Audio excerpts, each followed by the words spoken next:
sort of one character who's never been to India, but is really clinging to the idea of Indianness.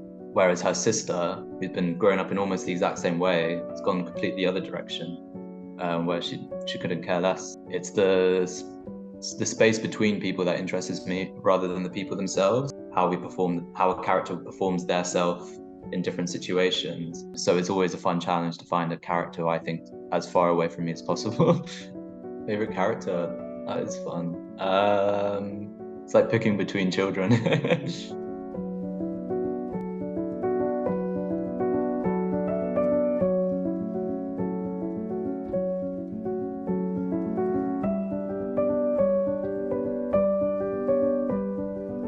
Many congratulations on winning the Tata LitLive Award for the Best First Book Fiction 2022. I am so delighted to be speaking with you today. Thank you very much. Yeah, it's an honor to be chatting. I love how the cover of your book starts with here beneath the plane circling Heathrow, various lives connect. Can you share a little bit with us about your growing up years in West London, in Southall, and the influences that have shaped your writing? Right, yes. So the whole of the collection of stories is set around Heathrow Airport in West London. And yeah, I grew up here. For me, it was a very normal childhood because I think everyone's childhood feels normal to themselves. When you've not seen enough of the world to kind of compare it. But yeah, basically, I moved to Manchester for university, and then I realized what a strange neighborhood, when I'd first moved away from home, realized what a strange neighborhood it was. In that, I think actually Southall Ward is like has the lowest percentage of white Britons in all of the UK. I think it's like 94% BAME. And that to me was normal, being around people from all sorts of different cultures. The sort of old dream of London being a melting pot was what I grew up in. And then when I got some distance living in a different city, I realized it's not this isn't what the rest of the UK is like. It's more of a blip almost, for certain different reasons. That it was near where the industry was, with lots of factories, near the airport, which is a big employer. And yeah, so I guess the book, in a sense, was charting that geography and exploring the history of the area too. Mm. Your stories portray relationships with an honesty and sensitivity that is both raw and tender. And in writing about Gunjan and Babaji, or the relationship between Omkar and Renu, or the tenderness of Chetan and Anshi's romance, or Miriam and Mon's companionship, tell us a little bit about your process of writing and how you go about developing your characters. Right. Yeah, I think writing relationships is a sort of a lesser thing than living them. But what you learn is sort of similar in both, I guess, is that it's the space between people that interests me rather than the people themselves. So I guess in a sense, I believe or I subscribe to the belief that we are all sort of performing ourselves in different scenarios. So you have a performance of the self at home, say with your parents, is a different performance than it is when you're out with your friends or you're at work or at school or whatever. So as a fiction writer, it's interesting to explore how a character performs their self in different situations. And I think where that gets most fraught is in a kind of romantic relationship. So, for example, in the story I was reading from, there's a short section about where Chetan is observing Anshi from a distance, and she doesn't know he's watching her. So she's alone in the car, and he's watching her, and he just has this moment where he's like, God, like, when was the last time I saw her without realizing she saw me? It's a small thing, but seeing how someone is outside of your sphere of influence is kind of a strange moment. I don't know if you've ever had the sort of uncanny experience of, yeah, like seeing someone you know very well. I don't know, just off the top of my head, if I saw my brother walking down the street and he didn't know that we just happened to be on the same street, seeing the way he is in public compared to how he is when he's with me, there's a sort of voyeurism that I like. But yeah, that's a sort of roundabout way of saying, yeah, I like that you pulled out talking about relationships. I think it's that's the conflicts between people and the misunderstandings. That's what I'm interested in. Hmm. Yeah, shortening the distance between people, I guess, as well. And set in West London, which is where your stories are all sort of based, given your first-hand experience intermingling with a diaspora of immigrants, um, how would you describe them in a few words or phrases or adjectives? Are they happy? Are they sad? Are they searching? Are they lost? Can being an immigrant also be liberating? Yeah, I don't think I could describe a big group of people in a few words. I don't know, like they're as diverse a population immigrants are as any other sort of thing. Everyone's living their very, very different lives, and you'd have to look at each person's specific circumstances, I guess. I think it's hard to sort of lump them in with with a big broad stroked kind of picture. And I guess that's what you see in the media or in the culture at large. And I guess writing fiction about this area was, and I didn't have any political ambitions with the book at all. But one of the, I guess, byproducts is to try and give specific stories about specific people or characters, rather than say, this is my view on, immigrants as a group or people from this country or that country. But I would say if there was a thing that unifies the characters in the book, um, it's the title, which is "We Move," which is a sort of slang phrase about when things aren't going your way, striving for better. So you might have had a bad day, but you say, "We move tomorrow. Tomorrow will be better." And that came in retrospect of trying to find a thing that all these kind of very different stories could sit under. And yeah, but I think that kind of analysis of the book or of what someone might take away from it is much better done by the reader than by the writer. Hmm. I have a muddied view of it all. No, I hear what you're saying, and I'm just thinking that when I was reading through the books and the stories, I felt I could sense a deep vacuum and loss that underlies these stories of acceptance and possibly resilience too. So if I can just probe a little bit more, I understand Sure. we move has a sense of saying and that's very typical of an immigrant experience too, right? You kind of take everything that you've got and you still continue to push ahead and charge ahead. But I'd love to hear a little bit more from you on this, just in the context of the characters you've portrayed. I think in each story there is a heaviness, and yet there is a sense of moving on. Yeah, I guess um, I suppose one of the things is the collection and shows multi-generations. So you'd see, like you pointed out earlier, like grandchildren interacting with their grandparents. And I guess as looking specifically at the immigrant experience, life is changing so drastically from first generation to second generation to third generation.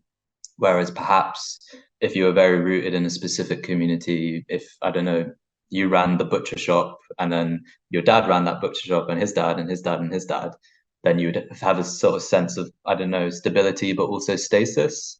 Mm, And I suppose when you're sort of setting up life in a new area where you don't have those roots, there's yeah, different processes, I guess, or yeah, different identities within the different generations where the first people there might be very eager to leave behind what they've left behind, or they might cling to it, conversely, cling to tradition or certain aspects of the way that they experience the culture or perform the culture. And then their children then would have a different lens on that.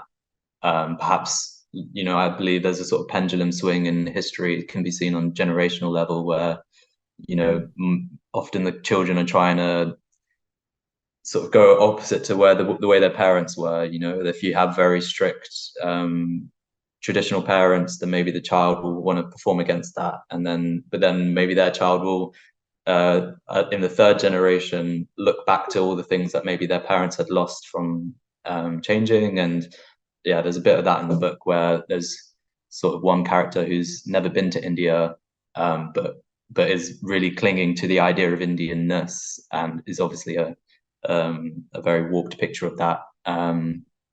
Whereas her sister, who's been growing up in almost the exact same way, has gone completely the other direction, Mm. where she couldn't care less. But yeah, I think, like, further to my point earlier, it's a very individual thing how you sort of experience that. And I suppose, yes, exploring that in the microcosm of a single family, that people of the same generation still would have different relationships to the culture. Um, And they are an incredible carnival of characters in your stories, from Nani and Flight Path to Kenny and Stranger Tractor to Jagmeet and Chatpata Kam. Um, are they all inspired by real people? Are they figments of a vivid imagination? yeah, not all real people. I one, I'd feel weird about it, and I think not good enough to portray a real person. There's some brilliant writing at the moment where people are doing sort of really interesting sort of literary biographies. One I was reading the other day is called "Kick the Latch" by Catherine Scanlon, and she Mhm. sort of interviews this one person who's like I think she trains horses or something, and from those interviews then creates a novel out of it, and that's very interesting. But I think for me, the joy of writing is similar for what I find joyful in reading, which is completely entering the mind of someone else and trying to imagine the world through someone else's eyes. So it's always a fun challenge to find a character who I think as far away from me as possible. Obviously, that's with a pinch of salt, as they're all set in the neighborhood I know. But yeah, there's no basing on real people, my friends and family, I'm sure, are glad to hear. Mhm. You have a really lovely way, Gurnaik, of intertwining the past and present in each story. Um, and I'm curious, do you have a favorite character in your book? And if so, why? Favorite character? That is fun. It's like picking between children. I might go with um, potentially Lata, who's in the last story, the title story, just because she's like a ghostwriter for her friend, and as it starts out, she's just writing lyrics to him. He's like a wannabe rapper, but then he ends up having a meteoric rise to fame, and she's sort of sidelined in a sense. I guess, yeah, that was the character. Writing about a writer was kind of fun. Similarly, Kenny in Stranger Tractor, he's an artist, and I think it was fun to pour in all my sort of anxieties around art making and all this kind of stuff into a character. And in that story, it's more attempting to be comedic about it. I think that's the only way I could engage with that Hmm. kind of topic. I really love the way the your last story, We Move, ends as well. Um, Right. I, uh, I just love it. I'm going to read a few lines from it if that's okay with you. Where she says she stood up there, stepped to the left and then the right, and lifted her arms. Um, David rose and moved with her, retreading those old steps, muscle memory kicking in. Instead of watching like they used to, their mums got up to join them. They danced. They danced. I really love that end that you'd Thank you. given to the book. Would you? I was also curious. It was also interesting for me to see how many characters in your stories sort of showed up in later stories. Would you like to share a little bit on the trilogy Chatpata Kam, Ahankar, and Chatpata Mo? Right. Yeah. So that's the sort of in my head, the sort of tent poles that hold up the book. There's these three interconnected stories that are spread out through the collection. To start with, it was all one story, just told in three parts, but it was sort of novella length. So I needed to, I think, break it up. But yeah, so with that one, it's you get the father and his two daughters, and the missing perspective is kind of the mother who's just recently passed away. and in a sense, it's you explore the three characters in the aftermath of the death, but they all have very different relationships, both between each other and the mother. And also, there are secrets that are revealed that characters haven't been aware of. So yeah, it was just a fun, I think, sort of a classic story thing is exploring the family unit. But to sort of expand on that, and I think get to the point of the question, which is about characters reappearing and disappearing throughout the book. I think for me that was a sort of fun thing to experiment with as a function of realism. That often in a story collection anyway, the lives are contained within a few pages and that's it, they're gone forever. And I wanted to sort of play with that and work in a murky space between a short story collection and a novel, and have characters that hadn't gone forever, but would a major character here might be a minor character there. You might be the story might be set on a bus in one scene, and then the next story is about the bus driver. I think that's a symptom of my sort of distracted sort of gaze when I'm writing, which is I'm always interested in the things that are branching off the story. So yeah, it was fun to play with. And I think it was also organic. I didn't sit down and say I wanted this collection to be that way. It was just a function of how I was writing, in that from one story would grow another, and from that story another, and in a sense, it ended up with a kind of interconnected web of stories rather than a clean linear arc. And I think that's a shape I'm happy with. Yeah, And where I you can found read. that really interesting because I don't think I started out knowing that, Right. and I sort of stumbled upon it as I went along in the book, and I was like, oh my, there seems to be a connect here. And then I was trying to join the dots, which was really lovely for me. And then I was going Right. back into some of the earlier stories to see if I missed that connect somewhere else. So I Yeah. found that very, very interesting. Gurnaik, what do you enjoy most about the process of writing fiction? What keeps you motivated? Right. Yeah. I think it's for me it's a technology for empathy fiction. There's, I mean, a few studies about how reading fiction helps readers and writers, I guess, improve, like they perform higher on empathy tests or whatever. Um, so it's a way of challenging yourself to see what outside of your own worldview, and that's like a thing I found very fun, is to see the world through through eyes that aren't mine.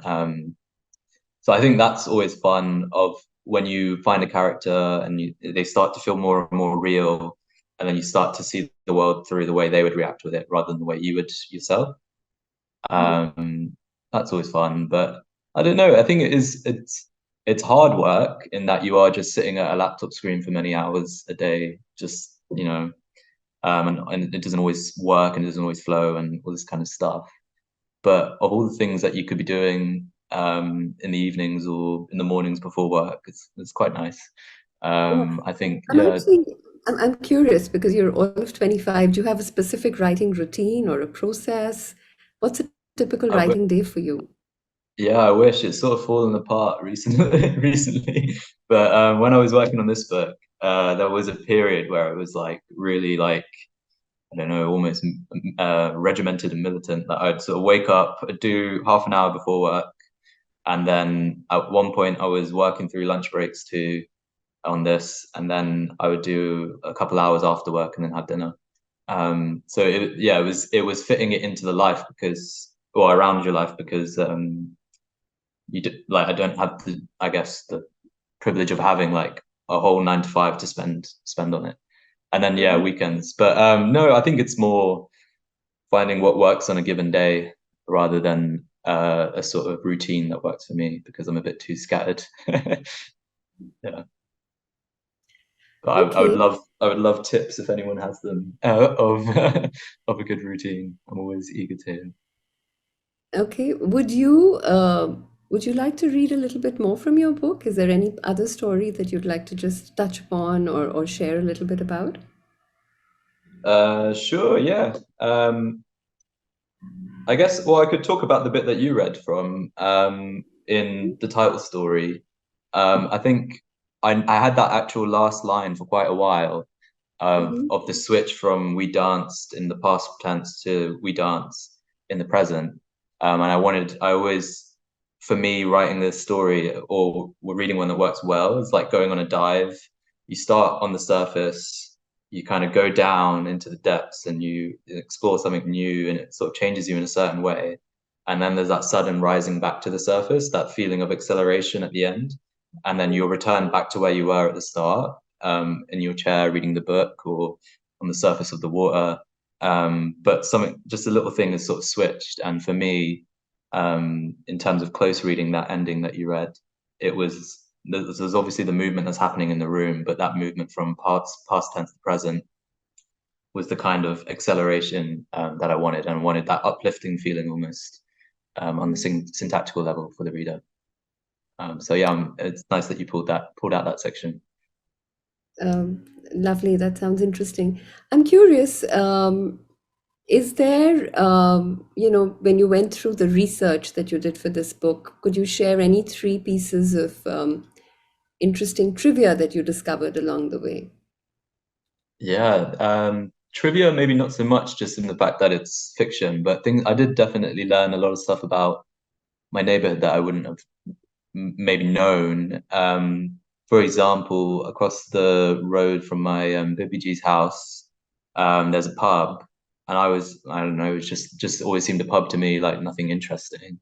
But then in writing the novel, when I was finding out more about these kind of anti-racism movements that happened in Southall in the I think like the 70s and 80s, it turned out that that specific pub, they'd booked for a neo-Nazi punk band to play there. It's called, and the people of Southall were obviously like taking this as a front that you brought these racists specifically to this racist pub to play, and the tension had been bubbling for a while, and there was this sort of big reaction against it, where they sort of gathered together and tried to scare these people out essentially. Lobbing bricks through the windows, and I think they set the pub alight as well, I believe. And yeah, just the idea that this crazy site, this crazy moment in history, really kind of violent and intense, was just down the road, and I'd never heard about it. My parents were there, or my dad was there, or at least knew about it, but wouldn't have told me. I think that's kind of interesting.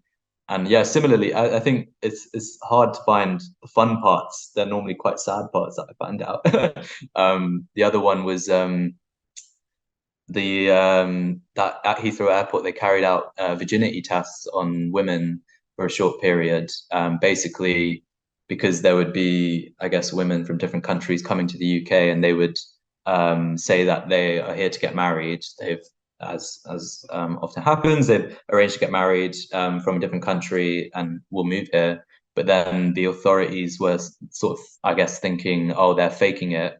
So their way of testing was to horribly invasive thing of essentially inspecting the woman's body to check that they were a virgin. And the idea that such an atrocity happened and takes up no space in the, I guess, consciousness today, and is also, I guess, a sort of very dark warning about how, if there is in the media a kind of hostility to immigrants, how far people will go in that respect. But yeah, I wish I had a more fun thing. I guess the other sort of thing I found out a lot in writing was about different genres of music. I think music was very big for the book, thematically and on the page. But yeah, it was fun. I think one of my ways into a character's mind is to sort of think, what kind of music did I listen to? And it was nice, and a really fun part of writing was just listening to stuff that I wouldn't have normally found myself. So that's three things, Did you find right? yourself all Sorry. three so fascinating? I said all three so fascinating. And did you also sort of interview and meet a lot of people in the neighborhood? Did you do anything? Did you actually go around talking to people about? Yeah, not at all. Yeah, for me, it's just internet research. There are sections which are like from testimonies, or there are sections that are lifted straight from the internet because I wanted to put it in exact words what's being said. For example, there's a forum in one of the sections with some quite hateful things in it, and I was just as I found my limit as a fiction writer to kind of invent that was Mm. tested, whereas then I realized I could put it in verbatim, and that's so those the sort of horrible things that are said in that specific story are real things that were said by real people. Mm. So yeah, injecting a certain bit of truth into it, I think helped. But in terms of going around the neighborhood and interviewing, I think I'm too sort of introverted for that kind of thing. Okay, all right. Well, at 25, the world is your oyster. In your book, you share vignettes of the dreams and aspirations of your characters. I'm curious as to what are your dreams and aspirations? Right? Yeah, I think I'd love to be able to make writing a bigger part of my life, in terms of, every now and again see authors who that's their main thing. That would be really fun. I'm working on a novel now, so that's my sort of short-term dream is to finish that properly and get it published soon. But yeah, otherwise it's just a sort of content life, maybe traveling around the world a bit as well. How about you? What's I you've had hope an I've seen you. accomplished I career. hope I've seen you in November in Bombay. Yeah, that'd be great. Uh, can you give us a glimpse? I think you mentioned you're working on a novel. Are you considering, so you're considering going beyond the short story form? Yeah, I think We Move is a sort of, like I said, is in a somewhat of a hybrid. I mean, it's definitely short stories, but the way that they link is, in some cases, slightly novelistic. I sort of get criticism that it's too novelly from the novelists or from the short story writers and not short story enough, all this kind of stuff. But the novel is, in a sense, made up of seven different novellas, so it is, in a sense, a collection still, and Mhm. they're from sort of different perspectives around the world.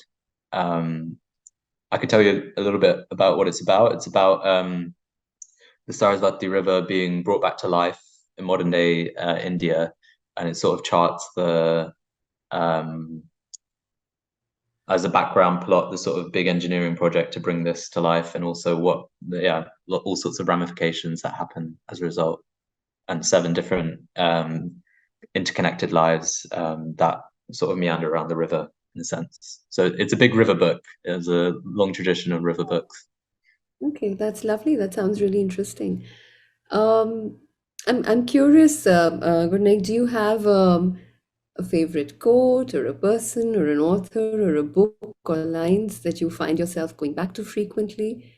Um, Yeah, I don't have a specific quote, but there's a story that I sometimes think of when I'm sort of stuck on writing, which is and I don't know how true it is too. It's the director John Ford who made those sort of epic westerns, like Searchers. So I think when he was he'd had his sort of script writer go off and research all about the history of the area and the native peoples of the area and their mythologies and all this kind of stuff, to properly, understand what they were making a film about. And then on the first day, when the writer then arrives with all his books or whatever, John Ford says, "All right, forget what you researched. Now let's make a damn movie, right?"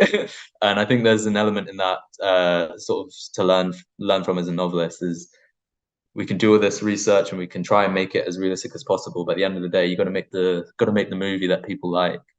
At the end of the day, it's an entertainment, form of entertainment. So yeah, not a quote exactly. it's been an absolute pleasure to speak with you. More power to you and your writing.